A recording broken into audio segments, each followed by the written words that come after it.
जय श्री कृष्ण वैष्णव। कुछ ही दिनों में उष्णकाल का आरंभ होगा, तो इस गर्मी के मौसम में प्रभु को शीतलता का अनुभव कैसे करें। इस वीडियो में हम बात करेंगे 10 शीतोपचार उपाय की जो उष्णकाल में आप कर सकते हैं। तो आइए शुरू करते हैं। सबसे पहला उपाय है चंदन पेस्ट। इसके लिए आपको चाहिए एक सैंडस्टोन, एक चंदन की लकड़ी, बरास, केसर, गुलाब जल।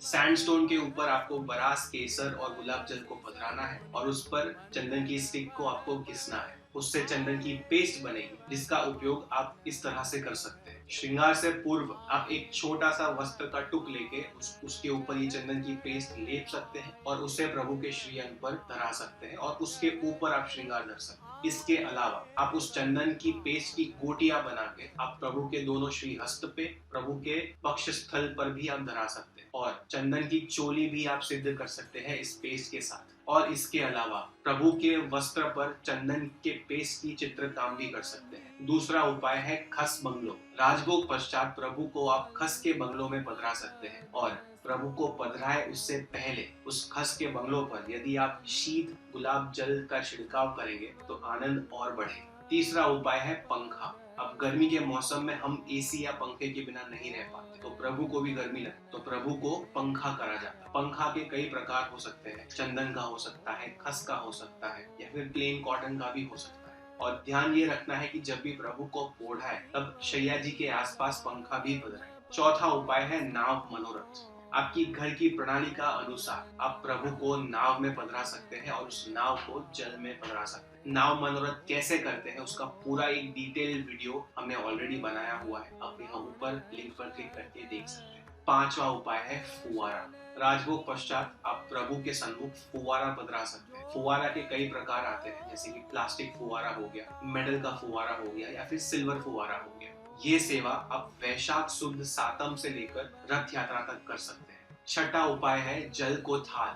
राजभोग पश्चात आप प्रभु के सन्मुख जल भरी हुई थाल पधरा सकते हैं जिसमें आप जलचर खिलौना पधरा सकते हैं, जैसे कि sworn, duck, turtle, fish etcetera. अब ये खिलौना भी कई प्रकार के आते हैं, वुडन आते हैं, मीनाकारी आते हैं या सिल्वर भी आते हैं। सातवां उपाय है लपट जपट की सेवा।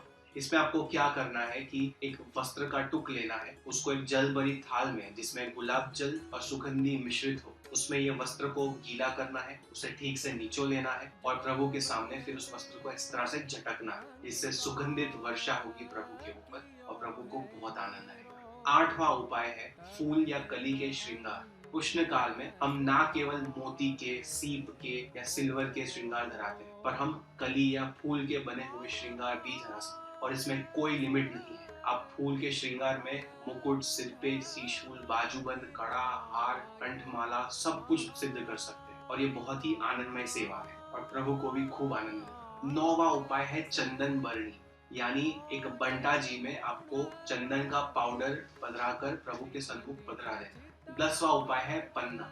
उष्ण काल में विविध प्रकार के पन्ना आप प्रभु के लिए सिद्ध करके प्रभु को धरा सकते हैं, जैसे कि आम का पन्ना हो गया, खरबूजा का पन्ना हो गया, चंदन खस का पन्ना हो गया इत्यादि। तो ये थे 10 उपाय शीतोपचार के उष्ण काल में ठाकुर जी के। और ध्यान रहे, इस वीडियो में बताए गए सभी उपाय में लगने वाली सभी चीज, वस्तुएं, सामग्री हमारे पास अवेलेबल है, जैसे कि विविध प्रकार की नाव, फुवारा, जलचर, पंखा इत्यादि। आपको बस हमें व्हाट्सएप करना है इस नंबर पर 8980963151 या फिर आप हमारी वेबसाइट पे विजिट कर सकते हैं pushtishrinagar.com, जहां पर आप विविध प्रकार के श्रृंगार शीतोपचार सामग्री आपको मिल जाएगी। तो आज ही ऑर्डर करें और हमारे अगले वीडियो का वेट करें और हमारे चैनल पुष्टि श्रृंगार को सब्सक्राइब करें। और यदि ये वीडियो आपको पसंद आया, हेल्पफुल लगा, तो ज्यादा से ज्यादा वैष्णव तक इसे शेयर करें। अगली बार मिलेंगे, तब तक के लिए जय श्री कृष्ण।